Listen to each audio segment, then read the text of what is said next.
Now, Nigerian oil workers have suspended a countrywide protest following an overhaul of the country's most important parastatal, which of course is the Nigerian National Petroleum Corporation, or the NNPC. Now, under the Petroleum Ministry, the NNPC is responsible for the regulation and making a business sense of Nigeria's vast petroleum wealth.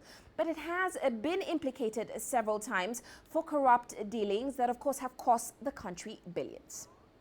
Gates at the Nigerian National Petroleum Corporation head office remained closed this morning, as were 7 NNPC fuel stations in the city. The strike involved close to 7,000 employees who are not in favor of the just announced restructuring of the firm. The Group Executive Council of both Nupeng and Pengasan, NNPC, has directed all its members to proceed on indefinite strike from 12 midnight of 8th March 2016 due to the pronouncement of the Honorable Minister of State Petroleum / the Group Managing Director of NNPC on NNPC unbundling. Nigeria's petroleum minister said he would hold talks with trade unions to try and resolve the strike in Africa's biggest crude producer. The protest, however, did not affect the West African nation's oil and gas output. Most of the workers at the company say they feel left out of the decision to restructure the firm, with employees citing lack of information from management on the proposed changes. There is a total disregard to engagement with stakeholders.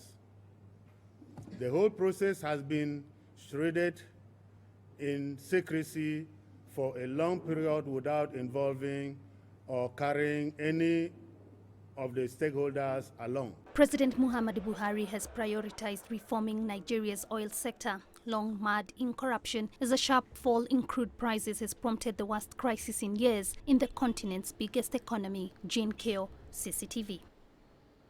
Well, let's take a closer look at Nigeria's struggling economy, and we're joined now by Sophia Dengo in Abuja. Sophia, great to have you on the show. Now, of course, we're seeing this NNPC strike causing fuel scarcity despite the fact that it's been suspended. Also, growth in Nigeria is at the weakest level since 1999. Now, analysts say the CBN's currency controls are really what's hurting Nigeria's economy right now. Now, take us through what the Statistics Office says is behind this. Well, you know, Uche, even though Nigeria remains Africa's largest and maybe even more robust economies, there is indeed, you know, a close look from many institutions and many recognizable economic bodies and structures like the African Development Bank, placing growth prospects for Nigeria this year at about 5%. Some analysts have taken it much lower to about 3%. But, you know, what has been overlooked is really the injection of the non-oil sector here in Nigeria that has sustained the economy in areas of agriculture and such. But, you know, concerning the oil, the drop in oil prices, you know, Nigeria was heavily dependent on foreign reserves. Almost 90% of the budgets here, you know, looking to draw from these foreign reserves. And of course, that has seen a significant fall, not only for Nigeria, but many other oil producing, you know, countries around the world. So primarily that would be the issue. At the moment, there are you know, major currency controls here in Nigeria. I call them major because they have affected, you know, all kinds of, you know, angles of the business community. You know, foreign reserves stand at about $29 billion US, and according to the, you know, CBN, the central bank, you know, those controls will remain until reserves are up to about $34 billion. So at the moment, you know, there is indeed some level of growth, but it's of course not, you know, the precedented growth that was largely driven by oil, and now looking at the non-oil sector. Uche. Well, Sophie, actually, analysts say these numbers confirm a possible recession. And of course, as a result, we're seeing investor confidence in President Buhari's economic policy sort of fading. What has been the CBN and, of course, the federal government's response to these GDP numbers?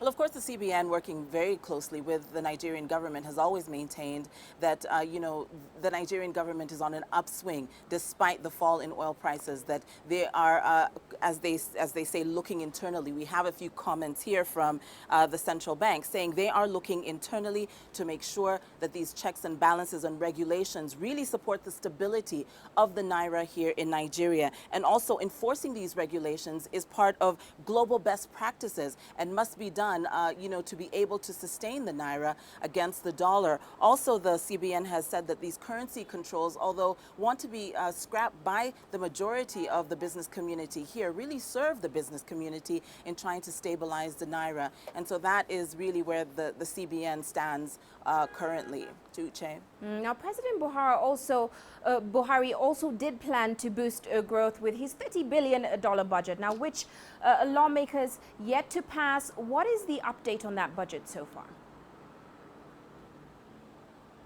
Well, it's just been one of those very interesting outlooks. No one really ever expected that passing this budget would take so long. President Muhammadu Buhari tabled this budget late in December of 2015. And, the Senate were to, by this time, have made their comments and, of course, reach some kind of consensus with the Buhari administration in passing a budget. However, that has not been done, and there's great anticipation that at the end of this month, March 17th, towards the end of the month, that indeed that budget will be passed and that business would go on as usual. So right now, Uche, unfortunately, it is developing in terms of understanding exactly where this budget is going and what will be injected into the budget to be able to sustain it. There has been a lot of criticism in terms of the size of the budget, increasing capital expenditure by almost 3 times as seen before. So at this moment, we'll have to leave that one for there and wait for the outcomes around the 17th of March, when indeed the lawmakers come out to actually give us an official understanding of what it is that they're going to do with this tabled budget. Uche. Now, Sophia, what impact have these numbers had on Buhari's image amongst Nigerians? Well, Uche, there's a lot of great promise, and this is ideally what happens when a central figure like President Muhammadu Buhari comes into an economy such as this one. Before he became president, Muhammadu Buhari asserted that he would indeed completely wipe out and have zero tolerance for corruption and any form of leakages. And I suppose the best endorsement was in when 2016 started in January, where he had the IMF managing director Christine Lagarde come and more or less pay an audit to the economy. And so he feels, that he has done, I suppose, what is supposed to happen, which is look to the big ideas, look to, persons like Madame Lagarde in helping understand where the economy is going. And largely, Madame Lagarde has said, these currency restrictions are welcome, but should be temporary. Well, thank you so much, Sophia, for those insights. Of course, Sophia Adengo joining us from Abuja.